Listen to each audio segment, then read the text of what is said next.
Pemirsa News TV Pontianak, saya masih bersama Ibu Dr. Suriviana dan beliau adalah dokter anak di Rumah Sakit Mitra Medika Pontianak, dan kita tadi banyak sekali berbicara tentang screening bayi baru lahir. Ini sangat penting sekali. Kasus-kasus yang terjadi di sekitar kita mesti kita tetap waspadai dan bisa ditangani kalau screening di awalnya jelas ya, dan bisa langsung segera di follow up. Nah Ibu, ada beberapa hal yang ingin saya tanyakan kembali. Ini masih terlupa tadi ya, kasus hipotiroid kongenital. Ini sering sekali saya baca, beberapa sekali saya browsing menemukan hipotiroid. Itu apa? Kasus-kasusnya apa? Apakah kita di Pontianak itu ada terjadi?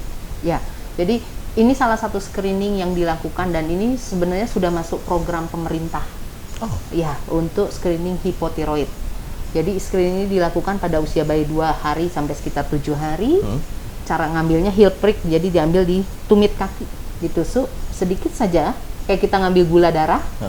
Kemudian nanti dipakai kertas khusus yang untuk dicek kadar hormon tiroidnya.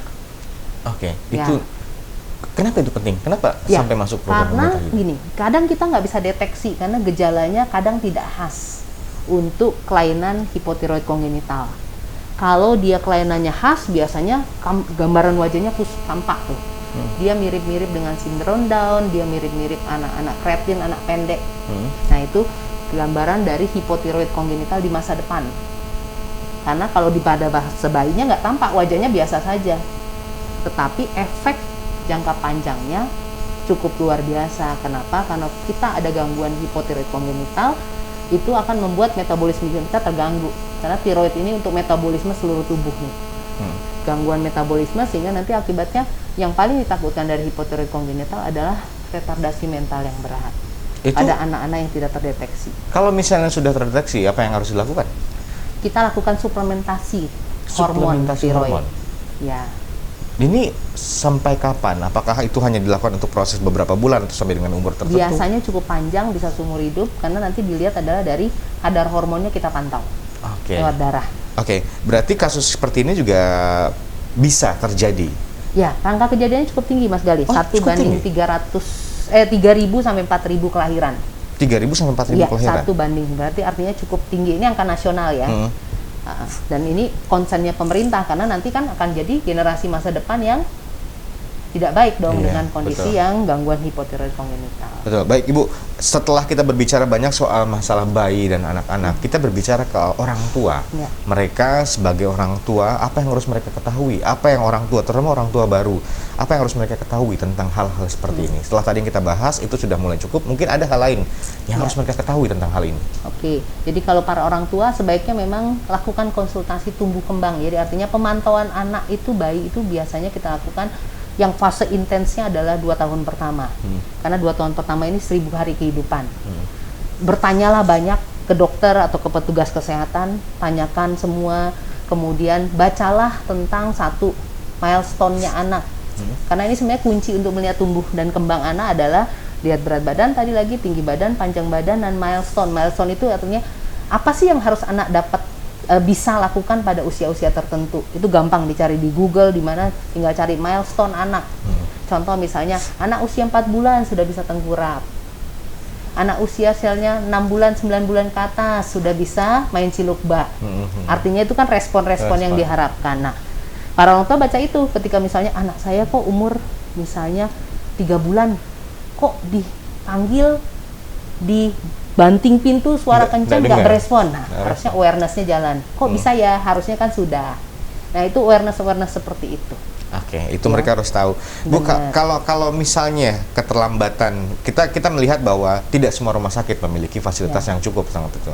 Kalau misalnya ada keterlambatan penanganan, keterlambat untuk mendeteksi bahwa ternyata, misalnya lahir di daerah atau dimanapun yang mungkin fasilitas kesehatannya kurang, tiba-tiba deteksinya lama, sudah ketahuan tiba-tiba di umur sekian atau berapa bulan sekian, itu penanganannya seperti apa?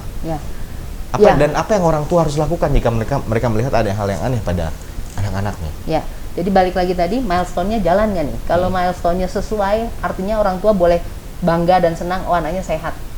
Dalam pengertian sesuai perkembangannya. Tapi ketika kita dapatkan, kok anak kita nggak sesuai ya, gitu kan?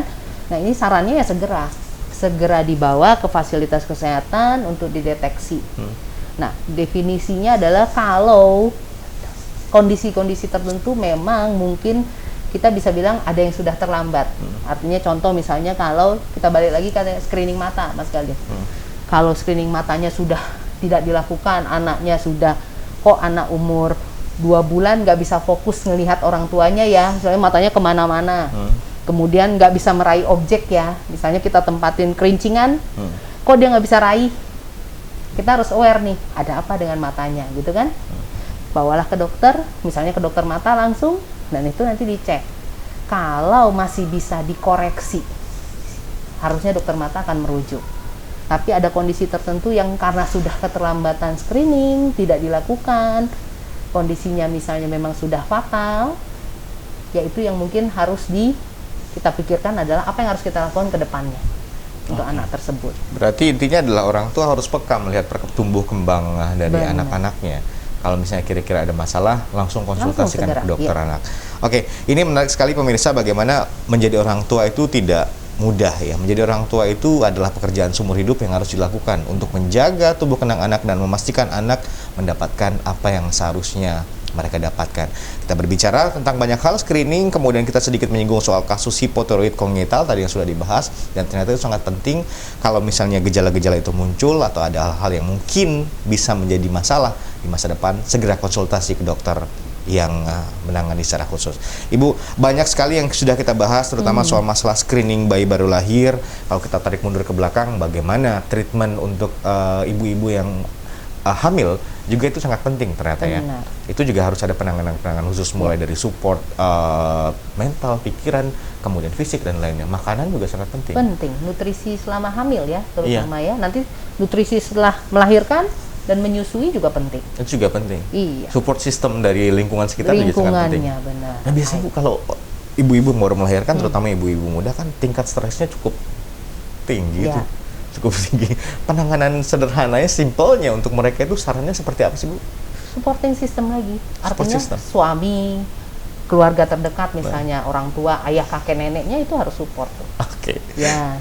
Dan capek kadang kan, baru ibu bayi baru lahir, anaknya banyak nangisnya dan segala macam, ya memang harus disupport. Oke.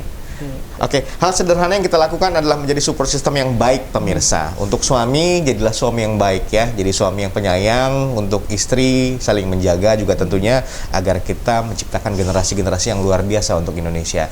Dan ada beberapa hal lagi yang kita bahas setelah yang berikut ini. Jangan kemana-mana, tetap di Galih Talk Show.